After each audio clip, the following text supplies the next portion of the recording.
పట్ల ఆధారపడకుండా, ఎటువంటి మోటివేషన్ లేకుండా, ఎటువంటి ఎక్స్పెక్టేషన్ లేకుండా ఉండేటువంటి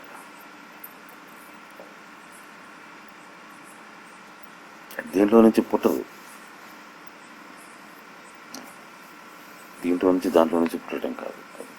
ఎందుకు తెలియదో తెలియదు.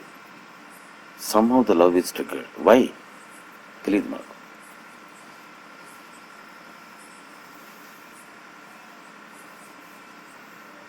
ఆ తెలియకపోవటంలోనే ఉండే మిస్టేక్. తెలిసిందా మనం అది ప్రేమ కాదు.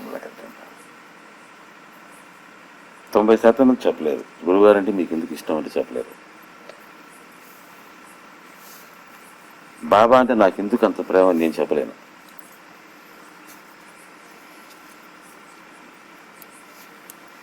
ఎందుకు ఇష్టం నాకంతే.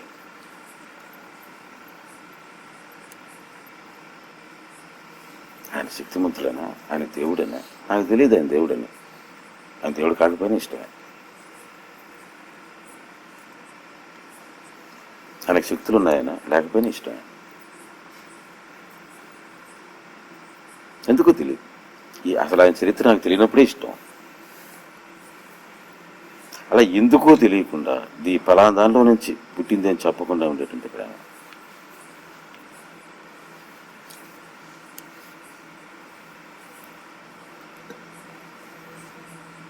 నువ్వు చెప్పయ్యా, నేనంటే నీకు ఎందుకు ఇష్టం చెప్పడం నీ వల్ల కాదు. అది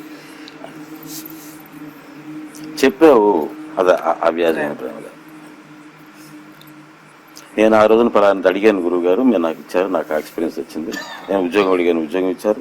నాకు ఆరోగ్యం బాగాలేదు, నాకు ఆరోగ్యం తెచ్చారు. అందుకని మీరు అంటే ఇష్టం. Very good, clear. మనకి మధ్యలో డీలింగ్స్ క్లియర్గా ఉన్నాయి.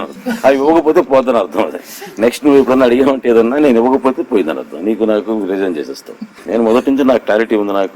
నాకు అందువల్ల నాకు మీ మీద ప్రేమ, అది లేనప్పుడు మీది ఎందుకు ప్రేమ అంటావు. ఎందుకో తెలియదు. somehow the love is triggered. Why we do not know. That is what I say in the satsangs, that when you see Baba, where you feel that he is so strange but he is so familiar. నాకు బాబాను చూస్తే అలా అనిపించాడు. చాలా మంది అడిగేవాడు, ఎట్లా చూస్ చేసుకోవాలా, ఈ ఫలానా వ్యక్తి నా గురువు అని ఎలా తెలుస్తుంది అని. ఇది ఒక్కటే దానికి లెక్క. You feel it so strange. దాని గురించి ఏం అర్థం కాదు. But at the same time you feel so familiar. But ఈ నాకు ఎప్పటి నుంచో తెలుసయ్యా అనిపిస్తుంది. అంత చనువుగా ఉంటుంది, అంత క్లోజ్గా ఉంటుంది. At the same time you do not know anything about. అంత స్ట్రేంజ్గా, అంత మిస్టీరియస్గానే ఉంటుంది. Is a familiar stranger and strangely familiar. అట్లా నీకు ఏ రూపాన్ని చూస్తే ఆ ఫీలింగ్ కలుగుతుందో, ఆ స్టేజ్గా ఫెమిలియర్గా ఉండేటువంటి ఆ ఫీలింగ్ ఉంచేసావా, అది అక్కడ డ్రా చేస్తుంది నేను ఆ రూపం. ఆ డ్రాయింగ్ని ప్రేమ అను. ఎందుకో తెలియదు.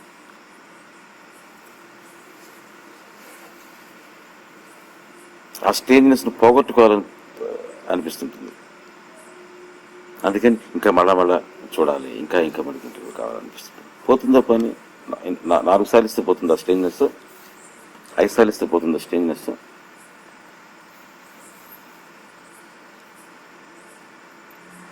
పోతుంది. నేను 40 ఏళ్ళ నుంచి 45 ఏళ్ళ నుంచి బాబాను చూస్తూనే ఉన్నాను. స్ట్రేంజ్గానే ఉన్నాను, నాకైనా అంత ఫెమిలియర్గానే ఉన్నాను.